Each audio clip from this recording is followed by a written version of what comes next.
Power point master series में अब तक हमने बहुत कुछ सीखा। हमने शेप्स, सेक्शंस, शेप्स को फिल करना, उसके आउटलाइन चेंज करना, शैडो, 3D इफेक्ट्स और सिंपल शेप को प्रोफेशनल लुक देना भी सीख लिया। लेकिन आज एक नया चैलेंज है। क्या होगा अगर पावर पॉइंट में जो शेप्स आपको चाहिए वो अवेलेबल ही ना हो? तब क्या हम कॉम्प्रोमाइज करेंगे? बिल्कुल नहीं, क्योंकि आज हम सीखने वाले हैं मर्ज शेप, एक ऐसा फीचर जो सिंपल शेप को कंबाइन करके बिल्कुल नई कस्टम शेप बना सकता है। और सबसे इंटरेस्टिंग बात, इस फीचर को समझने के बाद आप पावर पॉइंट की शेप्स को सिर्फ यूज़ नहीं करेंगे, आप उन्हें डिज़ाइन करना शुरू कर देंगे। तो चलिए शुरू करते हैं।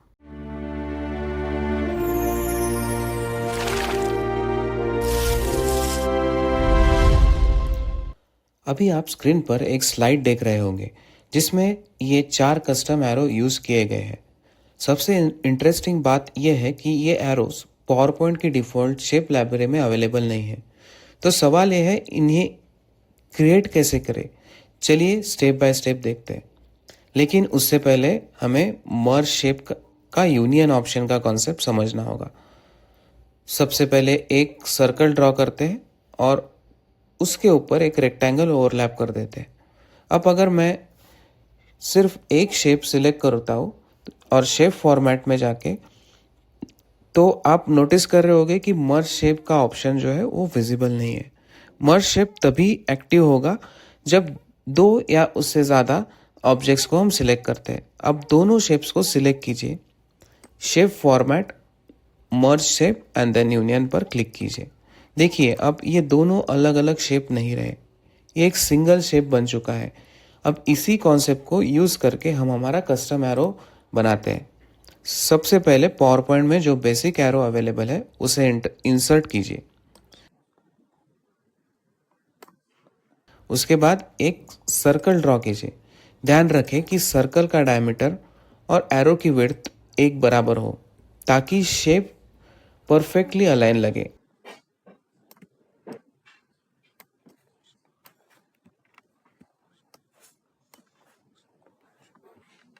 अब दोनों शेप की आउटलाइन रिमूव कर दीजिए। फिर एरो और सर्कल दोनों को सिलेक्ट कीजिए और finally shape format, merge shape, then union पर क्लिक कीजिए। बस आपका कस्टम एरो रेडी है। इसी टेक्निक को यूज़ करके आप पावर पॉइंट में और बहुत सारे यूनिक शेप्स क्रिएट कर सकते हो।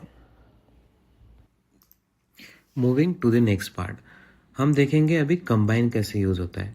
आप देख पा रहे हो स्क्रीन पे एक इमेज है, वहाँ पे 3 शेप्स आए हुए हैं, वो हमने कंबाइन से बनाए हुए हैं। ये हुआ एक रियल केस एग्जांपल।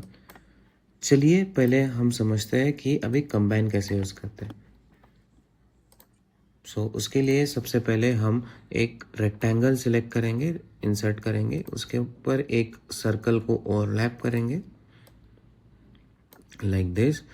एंड जैसे हम ये दोनों शेप को सिलेक्ट करते हैं और मर्ज ऑप्शन में कंबाइन यूज़ करते हैं, तो जहाँ पे भी वो पार्ट ओवरलैप हुआ था वो कट हो चुका है। ओके, ये होता है कंबाइन इनका यूज़ केस। प्रैक्टिकल एग्जांपल अगर देखा जाए तो हम एक स्लाइड पे एक इमेज को सिलेक्ट इंसर्ट करेंगे, उसके ऊपर एक रेक्टेंगल शेप इंसर्ट करेंगे, whole screen, then make it white. Now select the rounded corner rectangle. Make the all end 100% rounded and rotate it.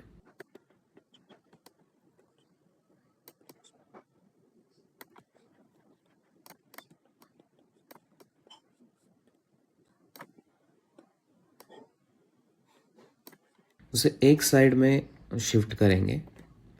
Then in तीनों को सिलेक्ट करके हम जो हमने सबसे पहले सीखा है यूनियन, वो सिलेक्ट करेंगे सो दैट ये तीनों शेप यूनियन हो जाए।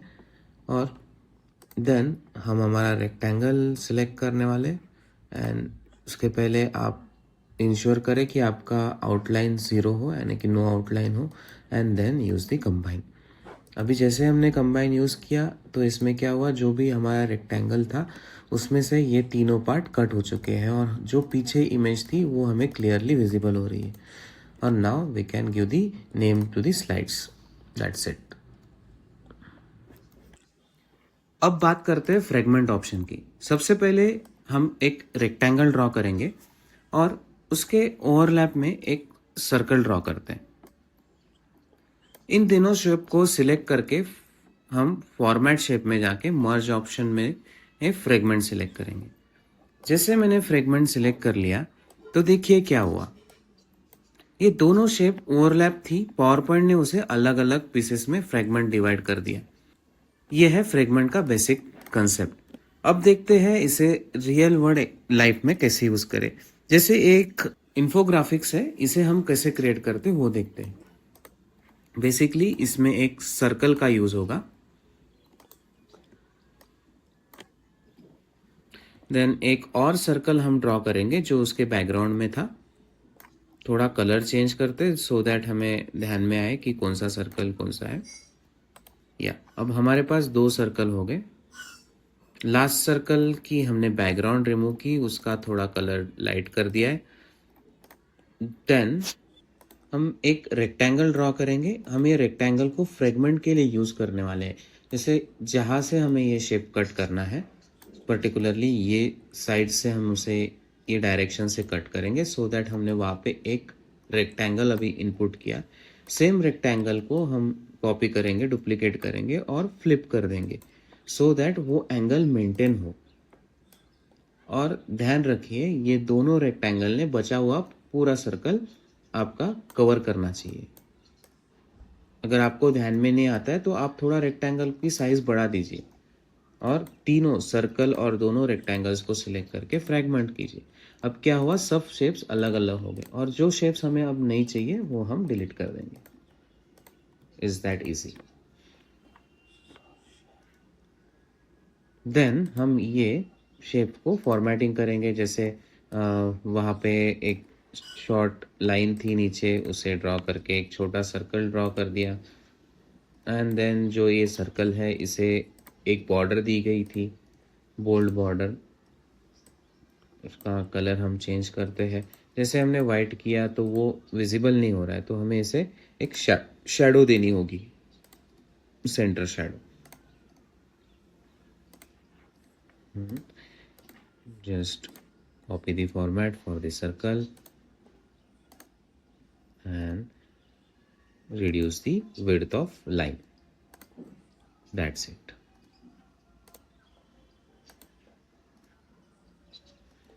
अपने हिसाब से हम इसे कलर्स चेंज कर सकते हैं।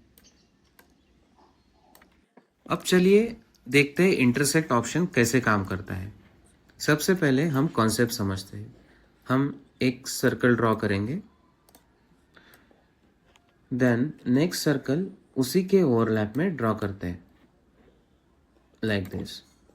और दोनों सर्कल को सिलेक्ट करके हम करेंगे अभी इंटरसेक्ट। जैसे हमने इंटरसेक्ट किया तो दोनों सर्कल जहाँ पे जितना पोर्शन दोनों शेप के बीच में कॉमन था वो इंटरसेक्ट होके सेपरेट आ गया, बाकी सारी शेप ऑटोमेटिकली रिमूव हो गई। ये है इंटरसेक्ट का कॉन्सेप्ट। अब हम देखते हैं इसका प्रैक्टिकल यूज केस कैसे होगा। मैंने एक स्लाइड पर एक पिक्चर इंसर्ट की हुई है, उसके ऊपर एक हम कोई टेक्स्ट इंसर्ट करेंगे, उसका फॉन्ट अलाइन करेंगे, बॉर्डर चेंज करेंगे ताकि फाइनल इफेक्ट प्रोफेशनल लगे। अब सबसे पहले पिक्चर को सिलेक्ट कीजिए और बाद में कंट्रोल प्रेस करके टेक्स्ट भी सिलेक्ट कर लीजिए। फिर शेप फॉर्मेट में मर्ज शेप और इंटरसेक्ट पर क्लिक कीजिए और देखिए मैजिक, अब टेक्स्ट का अंदर वही इमेज दिखेगी, यानी पिक्चर सिर्फ टेक्स्ट के एरिया में ही विजिबल है और बाकी इमेज रिमूव हो चुकी है। ये technique poster, title, slides, YouTube thumbnails, presentations cover और प्रीमियम टोपोग्राफी इफेक्ट क्रिएट करने के लिए काफ़ी यूजफुल है। अब बात करते हैं सबट्रैक्ट ऑप्शन की। सबसे पहले हम दो सर्कल ड्रॉ करेंगे।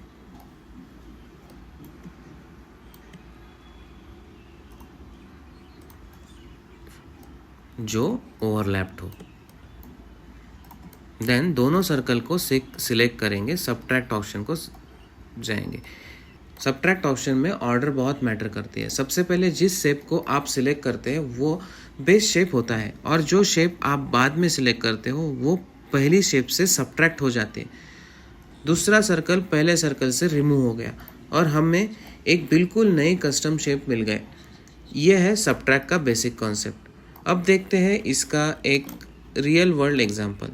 मैंने इस स्लाइड पर एक इमेज इंसर्ट करी। अब इसके ऊपर हम एक रेक्टेंगल ड्रॉ करते हैं जो ऑलमोस्ट पूरी स्लाइड को कवर करेगा।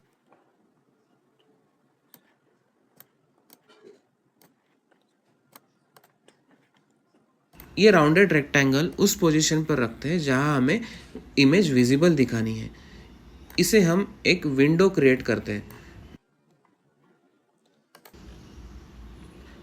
अब ध्यान दीजिए, यहाँ भी सिलेक्शन ऑर्डर बहुत मैटर करेगा, बहुत इंपॉर्टेंट है। सबसे पहले बैकग्राउंड रेक्टेंगल सिलेक्ट कीजिए, उसके बाद राउंडेड रेक्टेंगल सिलेक्ट कीजिए, then shape format, merge shape and subtract पर क्लिक कीजिए। देखिए राउंडेड रेक्टेंगल का पोर्शन बैकग्राउंड रेक्टेंगल से कट हो चुका है और एक क्लीन विंडो क्रिएट हो गई। Now you can change the color and everything and input your matter to the slide. इस टेक्निक का use presentations, portfolio sites, title pages, dashboards और मॉडर्न इमेज लेआउट बनाने में बहुत यूज़फुल होता है।